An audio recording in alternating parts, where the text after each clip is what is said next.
Good evening. Okay, so tonight we're going to be talking about attachment. And I want the translator to call it apego.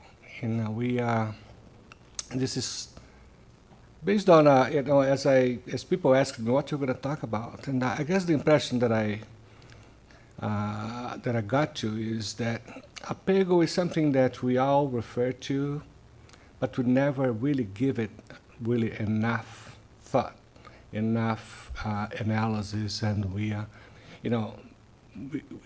when we think about anything that might be a problem for us, for our day-to-day living, we say, well, I have this anxiety, I have this depression, I have this and that and that and that, but they never say, well, I've been suffering a lot because of attachment. We don't say that. You do? Ah, good. So I found someone. The fact of the matter is that we all suffer from this thing. They say, well, this anxiety is going to be 30% of the population and it's going to be a chaos. But 100% of the population suffers from attachment. Do you agree? Now, I don't expect you to agree though. Because, as I said, we talk about attachment, but we're always talking about somebody else, because it's kind of hard to see within, inside of ourselves that we have this issue called attachment. All right, so that's my first question. Are you attached to anything? So are you stuck and not available to the comings and goings of life? Well, I'm going to ask you to, give you 15 seconds to think about what attachments or what one attachment you were concerned about in your own life. And if you want to think about 2 or 3, that's even better. But let's see at the end of this short presentation, if you confirm those, you're going to say, well, actually I thought about 3, I don't have any. But maybe, we say, well, I actually have much more than that, and it was good that I was here, so now I'm going to pay more attention to it. So, are you stuck and not available for the comings and goings of life? Well, let's consider exploring some of this, and rediscover freedom. We're going to end up, the last slide, I think, that's where we're going to end up, freedom. I guess the class is coming in. We want you to be aware that when we talk attachments, everybody, the first thing that comes to your mind is attachment to money, right? Or to material things in general, but particularly money and possessions like buildings or properties of any other kind. But actually attachment is much bigger than that, much broader. We can talk about attachment to people. There's a lot of people. It's not really that you are in love with somebody and that's why if I'm in love I need to be attached. No. You can love and not be that attached to anybody. And we thought, we may suffer from attachment to identities. We may have one identity here in the center and one identity at home and another one at work, in our jobs. So we have attachment to different identities as well. I don't know if we ever thought about that. We have attachment to power and control. If I don't know about power, how many, but control for sure, a lot of people has this thing of, I need to control. If I don't control, I'm not in charge, I'm not in command, I'm not safe. And then there is attachment to what other people say or do to us and about us. In other words, our mood will vary up and down depending on what we hear from others. So we're never in a position to say, that just like in that first line, you're never in a position not to suffer the ups and downs of life, the comes and goings. because you go, your mood elevator is very sensitive to what you hear. Also, we talk about, as we said, possessions and money. So there's a lot of attachment to possessions and money. And then there is attachment to wanting what you don't have. So there is that attachment too. So you may spend a big chunk of your life pursuing certain things in your life based on the premise that you're going to be happy when you get there. And that costs you a lot of suffering. And attachment to beliefs. So that's very, very common as well. So you have certain beliefs, you don't accept anything that goes against that. You just don't take any opinion that's contrary to what you think. You know, the other person may think different, but not in front of you. Because if that other person does so, you're going to try to correct them. Okay, so attachment, what does it mean? Let's have in mind a cluster of words here.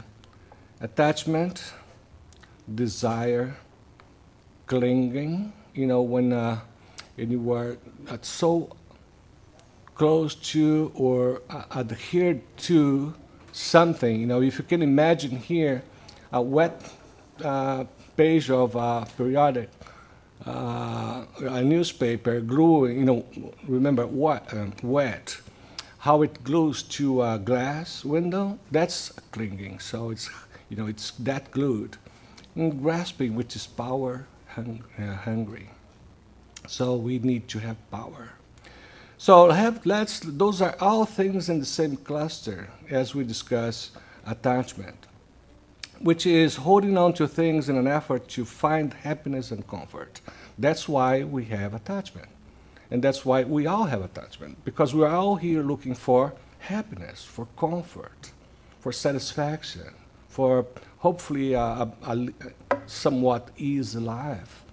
And then that's how we hold on to so many things as our way to get some comfort in whatever way that thing brings comfort to you.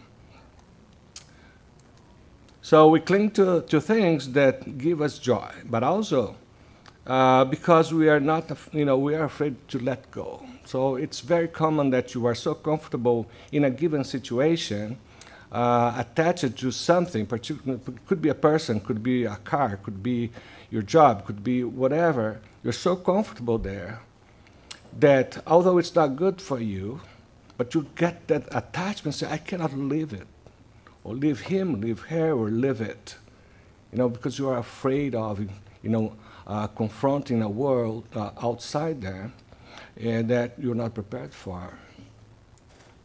So who does desire, why does desire cause suffering?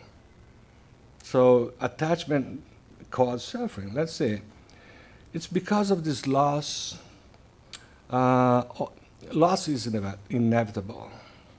So loss is inevitable as much as changes. Changes are going to happen. And even if it takes all the way through the very last second of your life, but at some point you're going to lose everything that material, everything you've been attached to, you're going to lose all that and leave all that here. You can't take it to the other side. And this sense of loss or potential loss drive us even more attached to things, trying to go, what I'm going to say here, against the forces of the universe, to try to win a war, a battle that you just can't win. Okay. So why do we get attached to things? Why do we sometimes become strongly attached to certain things? Why would a student become depressed if he didn't get a straight A's in his college or high school, whatever? Why would a man spend most of his money to buy a certain car? So there must be a reason behind it. Let's start by saying attachment has little to do with the thing we are attached to, and almost all to do with our emotional needs. So we are attached to things that represents something to you. And as we say here, the threat of loss of an object triggers an anxiety because it threatens the loss of the status the person has earned. So that's another way to look at it. Okay, going back to that student, because I'm sure you're thinking about that. You know, think about the student that has a lot of self-confidence issue, and the way he feels comfortable is when he's got A at the end of the test, at the end of the month, every time. When they started to get B, he loses all his confidence. I'm not good enough. What's going to happen to me? What happened to me? I used to be this or that way. So this attachment to in this case, your marks, is what keeps you in balance. That's just, of course, an example, but it's a true example. It's something that exists. Okay, so what else could cause material attachment before we talk about non-material attachment? One of them, actually this is going to be non-material attachment, the social deficit. So before we talk about that, so let's remember attachment incorporates things like passion, intimacy, and commitment. And I put a little note to say, not even good marriage have all the three at that, with that intense in our lives. Just so to put in perspective, that sometimes, if your wife comes to you and say, well, I have to, I was thinking about inviting you to go to do grocery with me because I have so many things to buy, and then you will say, oh, I cannot because this morning I'm going to go and change the oil of my car. So that is more important. Okay? So when someone suffers from social deficits, like loneliness, for example, it's a big cause for attachment, he is more likely to grow attached to possessions, which might lead to further deficits. So it's another way to see what things happen. How do we get to this situation of attachment? Our social deficit is one of them. When you feel lonely, for example, you may look for something that's going to kind of fill that gap, fill the void. And that something may not be another person. It may be a dog. It may be a car, a new car, or a new iPhone. And guess what? A now consuming love for a possession may in itself create isolation and loneliness, because then you become so attached to your car that you don't care for the real thing why you are suffering from loneliness anymore. You have this feeling that you feel that gap, and you want to believe that. Okay, life-changing facts about attachments. Let's look into something that happens in our life. So whenever, this is very, very difficult to, not to understand, but to accept. Whenever a person has a reaction to anything, could be a person or a situation or something someone, says to you, that's attachment in some way. Okay? The person holds a belief or expectation that things should be in a given way, in a certain way, or that a given outcome should always occur. So then you react whenever things are not the way you expect, you react negatively. And why you do that? Because you have this attachment to your beliefs. Your beliefs are the only ones that are good for you. The other beliefs may be good for other people, but you are so attached to your beliefs. Somebody comes to you and says something that goes against your belief. There you go. You start to react. Even if you just react inside of you, so I won't talk to this guy anymore. That was last time. But you just don't accept it. Simply said, when we make our happiness dependent on people, money, success, possessions, circumstances, we suffer. So you can tell from this sentence here why attachment is bad. At, in the second part of this slides, we're going to be talking about what the Spiritist doctrine thinks about attachment, and then we're going to kind of close the loop here. And there's a lot of implications for our other side of our life as a spirit as well. Here we're looking a little bit more into our day-to-day here, and we suffer here as human, whenever you have an attachment to something. And then that's costs you time and energy and money. So attachments are sticky. So it's not something that you can have today and not have tomorrow. You have this attachment and it's going to stay there. You have to work on it hard to get rid of it. So when you have this attachment, our freedom goes out of the window, and we then have all these emotional reactions, and we maneuver to get what we want and reject what we don't want. We expect the world to meet our needs. So you define your needs, even if that's just in your unconsciousness, but that stays there.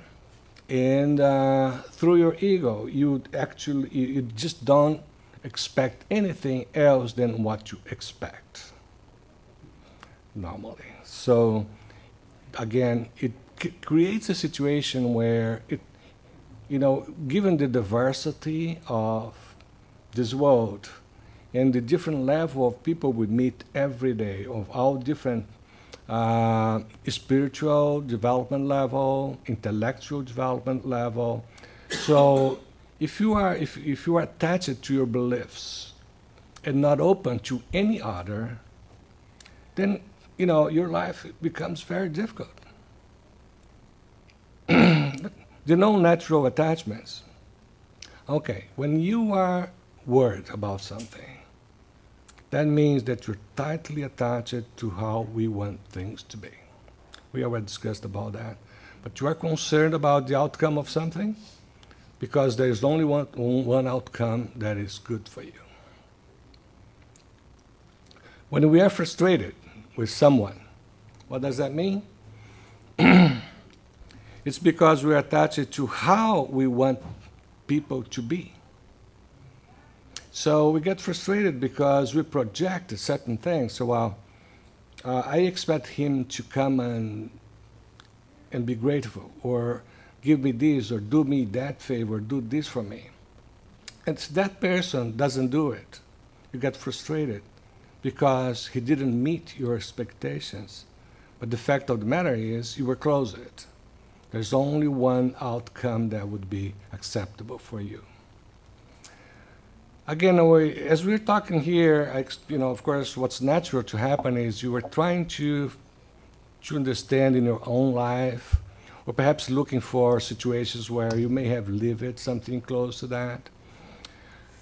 Well, yes, we've been there, and we suffer, and we would love to be able not to have any attachments and just be in that situation where you accept life as it is, people as they are, but that's not the way it is. And then you have reactions, then they say, wow, I did not know that was because of my attachment. Actually, if you go to a psychologist, he will never treat you as an attachment because that's not a recognized illness, right? So then I guess we have to come here in the center to learn about how to deal with that.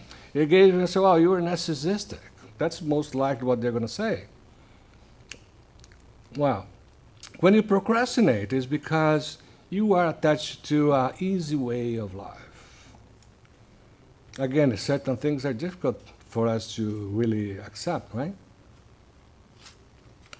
But of course, we don't procrastinate, right? So when our minds are clinging tightly, we don't want to let go.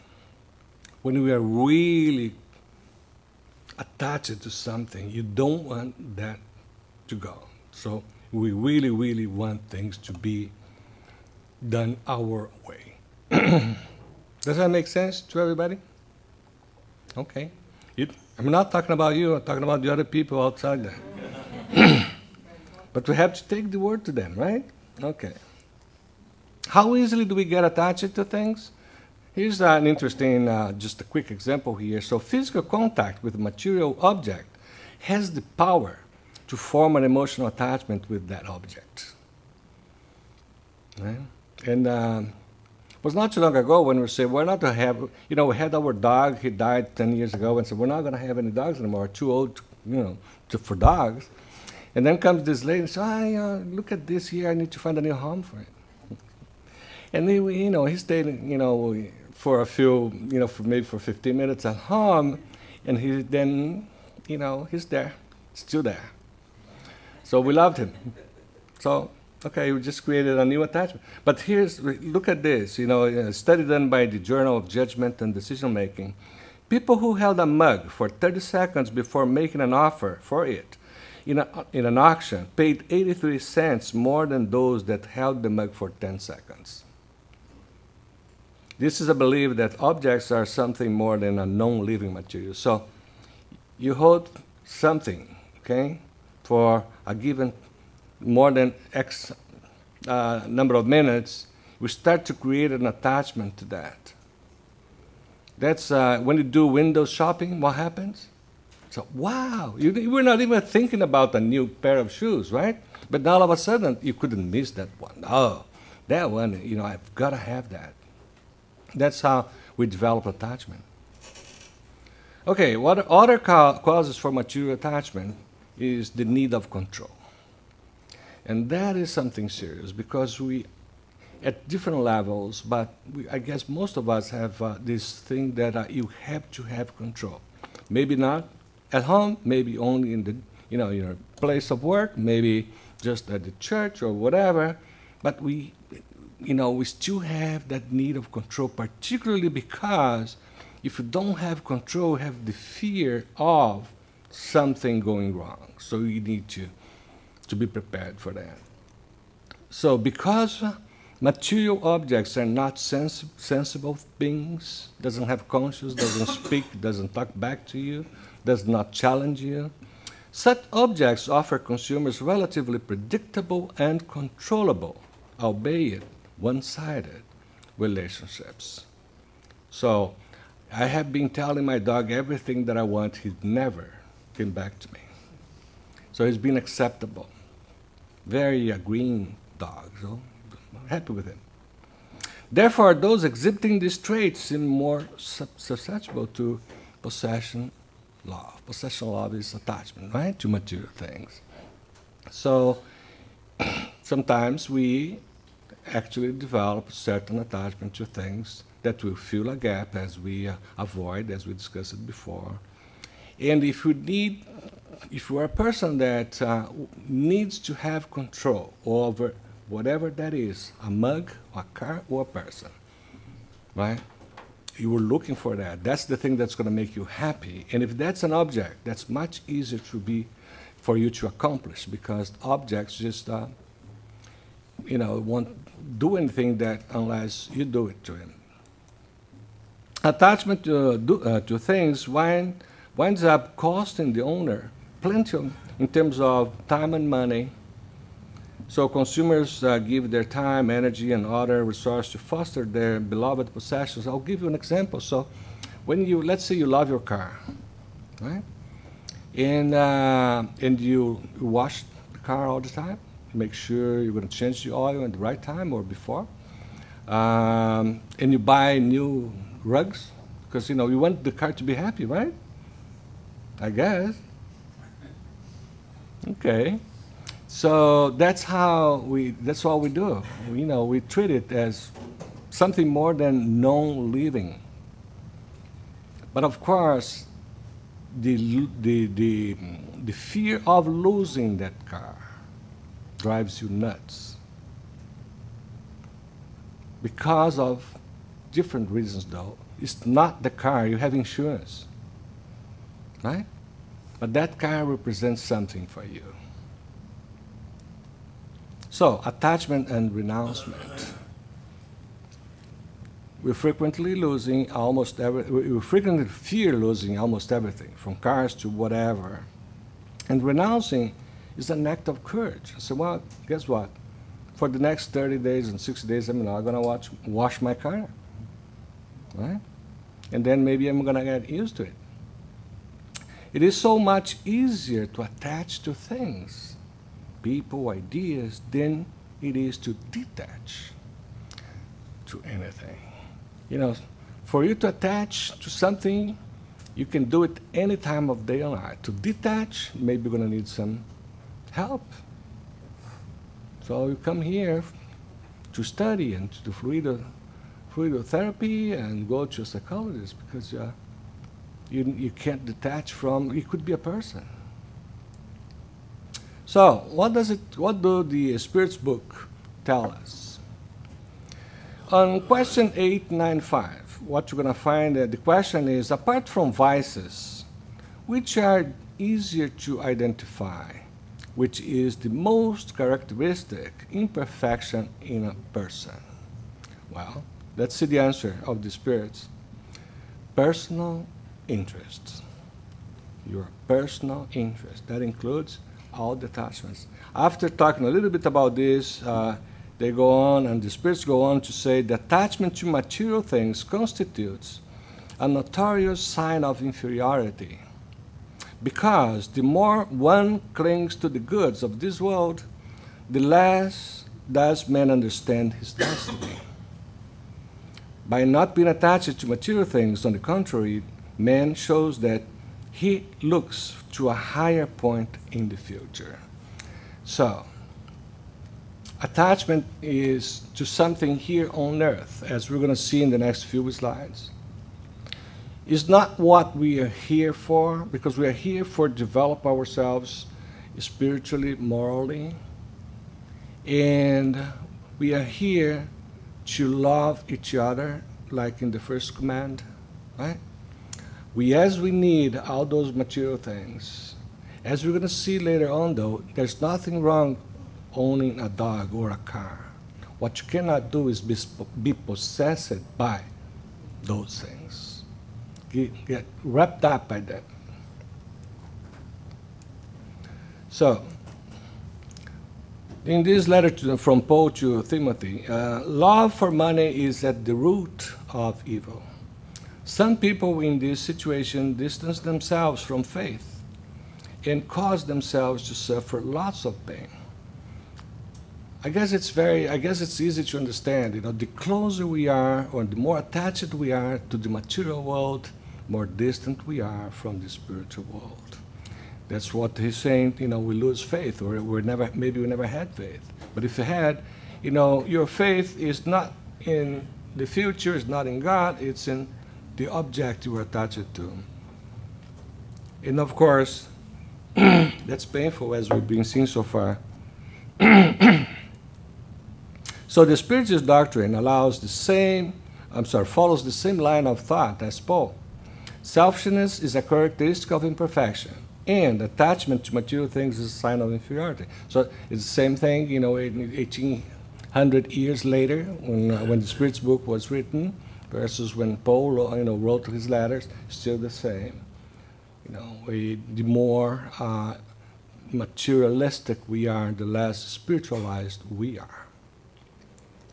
So, best for us, our best bet, you know, is to detach from material things and employ all those material things to promote dignity and and practice the goodness.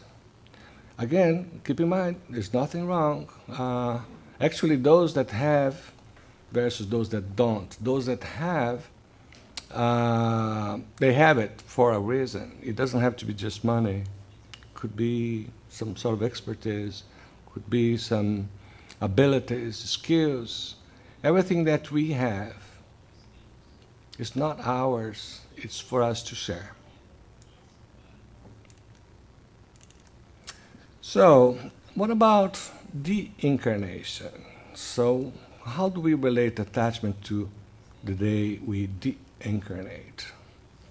Jesus said, our heart will be where our treasure is. So your treasure could be here in this world, or it could be in the other side. That's where your heart is going to be. So let's go a little further. Deincarnation requires the spirit's liberation from the body. So I guess by now we all know, our parent spirit is integrated, fully integrated, molecule by molecule with our physical body, molecule by molecule. When we die, we watch these clips. Sometimes, the person is dying, and then you see the spirit going like a free bird, right? So that's what we see in those. But it's not that's not true for most of us at all.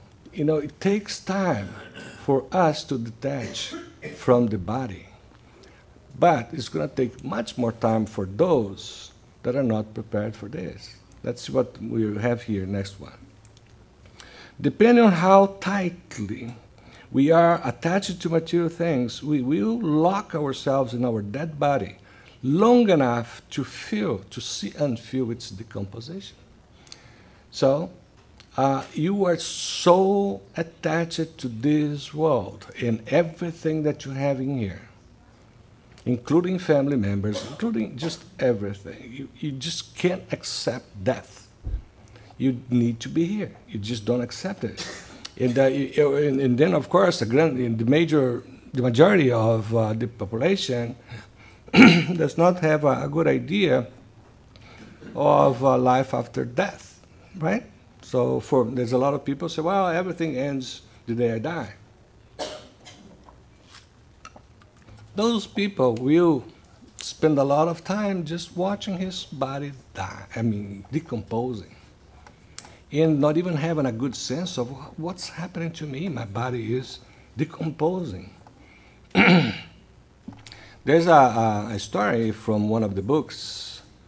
I don't know if that's the Great Transition from Manuel Filomeno through Divaldo, maybe not. But, some of you may remember that airplane that fell in the Amazon, Go Airlines. And of course, in the spiritual world, they already knew that was going to happen. So there was a big number of spirits in a group that was headed to the Amazon to be prepared to help those people that were going to die in a collective trial. And they get there, and then as the report that we read in the book is, they could help some, like I say, hey, come with me, right? But others, they could not help because those others had to go through the experience of being there for a longer period of time, watching the liberation of the spirit from the body. I don't know if somebody, anybody's heard this story before, but it is in one of those books. So, we think we're going to get there and just so that, for example, I'm going to be talking about the book that's Letters from Chico's Mother in a month's time. And at the beginning, she talks about how difficult it was for her. Imagine, can you believe that? And she had a lot of trouble de-incarnating.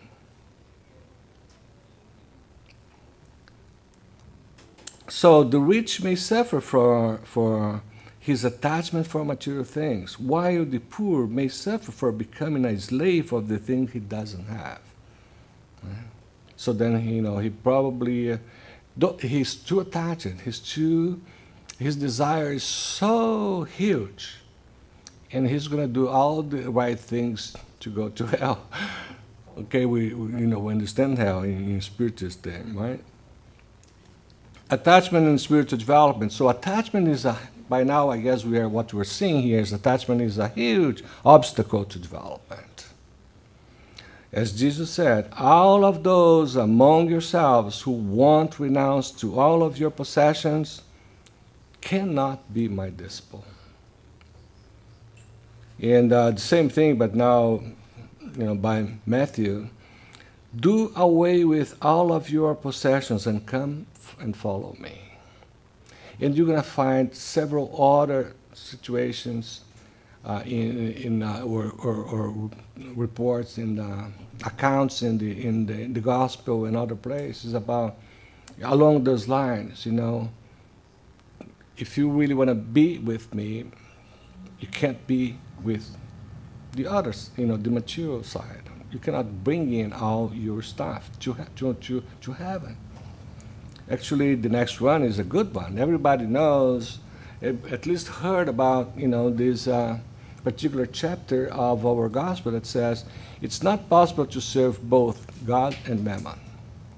Even those that don't understand the Spiritism knows this expression, right? Well, here's another situation where the spirits are trying to clarify to us, you can't be in both sides. You have to pick one side.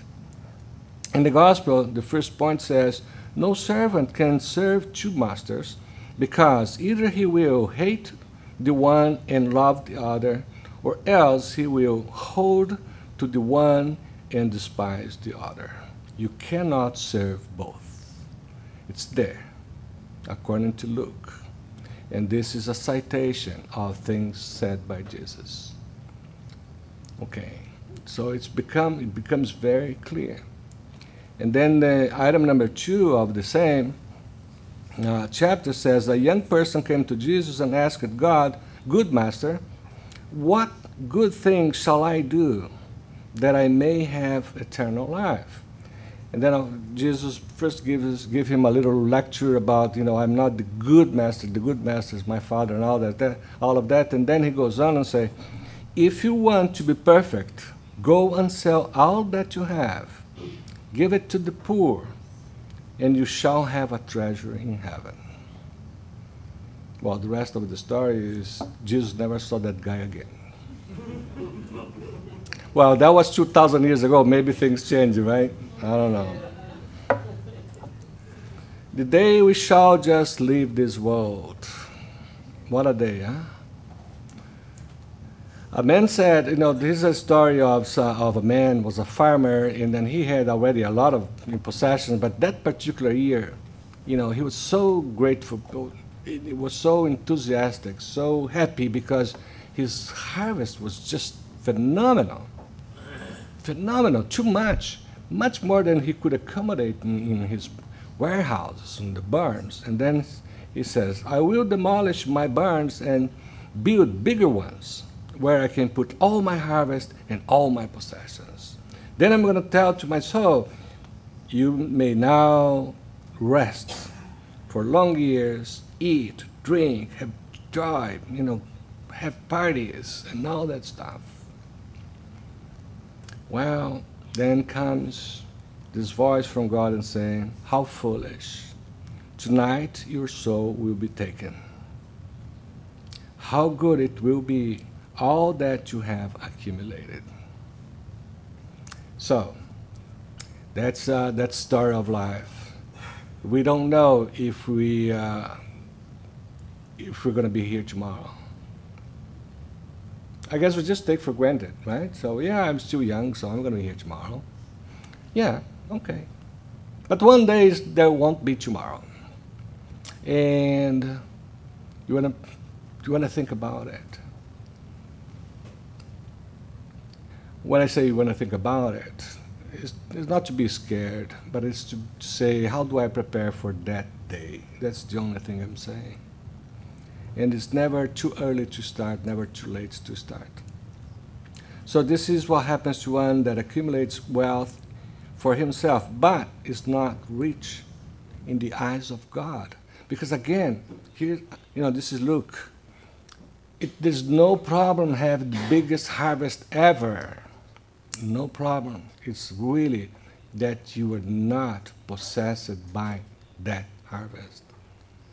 That you are a person, you are a spirit in itself, that will use that as something that allows you to, in some way that allows you to progress spiritually. Okay, shall we embrace impermanence? So remember one of the slides we're saying, about we're talking about the fear of loss, and then also we're saying changes are inevitable. Okay, that's what means, what impermanence means. Something that is in flux, constant flux, change, it will happen. So there's nothing in this world here that's not changing as we speak, including ourselves. Ourselves are moving. We are not the same as 30 seconds ago. That's scientific. So attachment to desire varies, again, from material objects to sensual pleasures to even our relationships. To avoid suffering from impermanence, we need to embrace the idea of change. Right? So we have to accept change. We have to appreciate everything we experience right now, at this moment, in our relationships, in our mood, in our body, in our health, in our weather. Right? I had a big trial some almost 20 years ago by now, when my wife had a terrible brain aneurysm. And the doctor spent like 5 hours in the hospital on the 24th of December of that year, preparing me for her death. Well, so that was a big trial. It turns out that she managed to be among that 2 or 3% that came out of this with no problems at all. Okay, but if you're not doing what you're supposed to do today, tomorrow may be too late. That's what it is. Okay. So there's a say that the fastest way for you to be happy is to be happy with what you've got now. Right? If you are happy with what you've got today, you don't have to wait until you win the lottery. So you can be happy today, but with the things that you have. So you have to savor the moments of joy, which won't last forever, just like the negative moments won't last forever. Okay, 5 ways to embrace the idea of change. Idea of change, the idea of living in a world that is in constant change, including us. One of them is reduce expectations. We live with expectations, and that's okay. Trouble is when our expectations are too high, are too big, or when our expectations are too biased. We expect things to be the way they are, as we discussed at the beginning. So not only have to reduce our expectations, but we have to adjust our expectations to the way that we can be happy with the outcome. We have to acknowledge change and accept the change which is coming next, I guess. We have to even practice change. Change is natural, and thank God everything changes. Who here would like to see a freeze, right? So now we're going to be the way we are, with the things we are, with the illness we have. So does anybody want here to stop and say, well, just don't change anything? No, of course not. We are used to the idea that things change. We just don't like things changing on us. That's the only problem. It could change for the rest of the world, right? Okay. And the good things, yes, the sooner they come, the better. Problems are the bad things. Learn from experience. We can always learn from experience as opposed to, oh boy, always happened to me. Well, the best thing is, okay, that came for a reason, and there must be a lesson for me to learn from it and go from there as part of life. And then embrace the wisdom, right? We have to keep pursuing wisdom, pursuing knowledge, being prepared. Also, being prepared to live, not also, but being prepared to live life as life was designed to be. Life was designed to be just like this. And in this particular place here was designed to be painful. But what we don't know is how painful it was when we were in the inferior world. We are much better today. So, when we accept changes and learn from it, change is no longer our enemy, it becomes our teacher. So that's a good way to look at it. Okay. The power of freedom, as I promised to come to at the end. We need freedom, freedom, freedom. That is, I'm going to bring something from a Zen Buddhist person who is alive and has a number of books and do a lot of teaching and lectures, but I don't listen to him because his English is very difficult. But you can read his books. And he says, letting go gives us freedom, and freedom is one condition for happiness. I guess nobody can dispute that. And being attached to anything goes against that. You are not free for reality, for what is there, for what is, as is. You're not, you don't have, you were not even free to learn new things. Attachment is the, this definition here is one that I, like it a lot because it's memorable. You can understand it, save it, and use it, particularly to yourself. Attachment is the emotional dependence, no doubt about it. Attachment is an emotional dependence. We depend on one thing so that I'm happy. So emotional dependence we put on things or people with some degree of our survival interwoven into the precious thing we hold so dear. Right? So it's an emotional dependence, but more than that, we assign, we attribute values to that. And our fear of losing that causes suffering, at least anxiety. And because loss is inevitable, then we are going to suffer. So think about, that car or that ring or that, whatever that is.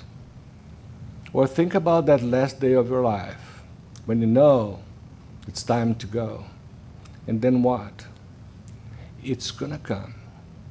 So we need to learn how to live with that if we want to be happy. But again, the lesson doesn't say don't be attached to material items. It says don't wrap yourself, your identity, and your survival around anything or anyone. So don't be dependent on anything outside your skin. That's the way to go. And I hope you're going to give some thought going forward to attachment. It's not an easy thing. It's something we talk about, never think about. But I guess we are going to have to start thinking about it because that's actually what we do perhaps in a more unconscious way when we discuss a lot of what we discuss here in this room, in this Spiritist Center. Okay, so with that, thanks very much. Have a nice weekend. Thank you. Thank you. Thank you.